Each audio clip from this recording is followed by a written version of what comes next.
Hello friends, welcome my H medicine channel.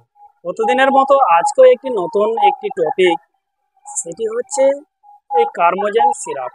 আমরা জানবো এই কার্মোজেন সিরাপটি কি, এটিকে আমরা কোন কন্ডিশনে ব্যবহার করব এবং এটি কোন কন্ডিশনে ব্যবহার করব না, এবং করার সময় আমাদের কত এমএল ব্যবহার করতে হবে এবং তার সাইড এফেক্ট কী রয়েছে, তার পার্শ্ববর্তী ক্রিয়া কী রয়েছে, এই বিষয় রূপে আজকে আমাদেরকে এই ভিডিওটি জানতে হবে।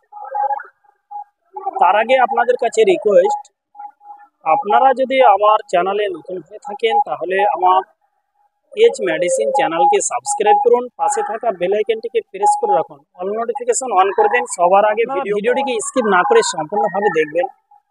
তাহলে আমরা জানবো সর্বপ্রথমে যে এই কার্মোজেন সিরাপ কত ধরনের হয়ে থাকে। কার্মোজেন সিরাপটি 3 ধরনের হয়ে থাকে, একটি 450 ml, একটি 200 ml, একটি 100 ml। তাহলে আমি আজকে যেটি নিয়ে আলোচনা করব সেটি হচ্ছে এই 200 ml কার্মোজেন সিরাপ। তারপরে আমরা জানবো এই কার্মোজেন সিরাপটিকে কে তৈরি করে থাকে।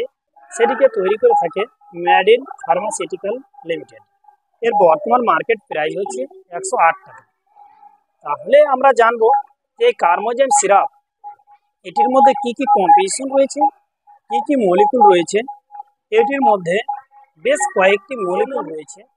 ডাইস্টেট রয়েছে 150 mg, তারপরে রয়েছে পাইপেন আইপি 2.5 mg, ভিটামিন B2 রয়েছে 1.25 mg, ভিটামিন নিওসিনামাইড রয়েছে 12.5 mg, এবং নাসভূমিক টিংচার রয়েছে 0.125 ml, কম্পাউন্ড কার্ডামম টিংচার রয়েছে 0.075 ml, এবং ক্লোরোফর্ম রয়েছে 0.005 ml, ক্যাসিন রয়েছে 225 mg, এবং এই অ্যালকোহল রয়েছে 5%। তারপরে আমরা জানবো কম্পোজিশন নিয়ে তৈরি হয়েছে এই কার্মোজেন সিরাপ। তাহলে আমরা জানবো এর কাজটা কি হতে পারে, এটি কখন কোন সময় ব্যবহার করা যায়। মূলত এটি একটি হজম সিরাপ। যেমন আপনার অনেক সময় বুক জ্বালা করে, পেটে ব্যথা করে, ডিকার আসে, খাট্টা খাট্টা ডিকার আসে, কিংবা আপনার পেট ভারী হয়ে থাকে, পায়খানা ক্লিয়ার হয় না, আপনার গ্যাস পাস হয় না, কিংবা পেটে গ্যাসকে কেন্দ্র করে অনেক সময় বমি বমি লাগে, এই সমস্যাগুলো যখন দেখা দেয় সেই ক্ষেত্রে ডাক্তারবাবুরা এই কার্মোজেন সিরাপকে প্রেসক্রাইব করে থাকে বা অ্যাডভাইস দিয়ে। আমরা জানবো তার ডোজটা কি রয়েছে, এটি কত পরিমাণে খেতে হবে।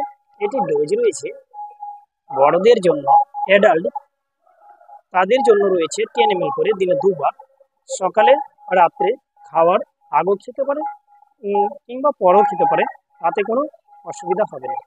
এরপরে বাচ্চাদের যাদের বয়স 12 থেকে 17, এরা 7.5 ml করে খেতে পারে, এবং 6 থেকে 12 মধ্যে 5 ml খেতে পারে। তার থেকে ছোট বাচ্চাকে যদি আপনারা খাওয়াতে চান তাহলে অবশ্যই ডাক্তারের পরামর্শ নিয়ে আপনারা খাওয়াতে পারেন।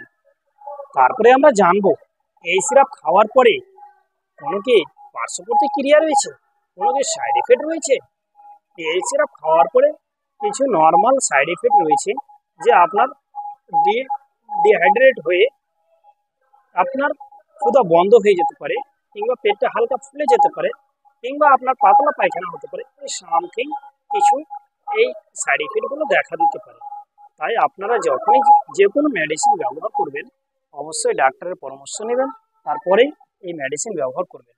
ভালো থাকুন, সুস্থ থাকুন। আসি পরে ভিডিও আবার দেখা।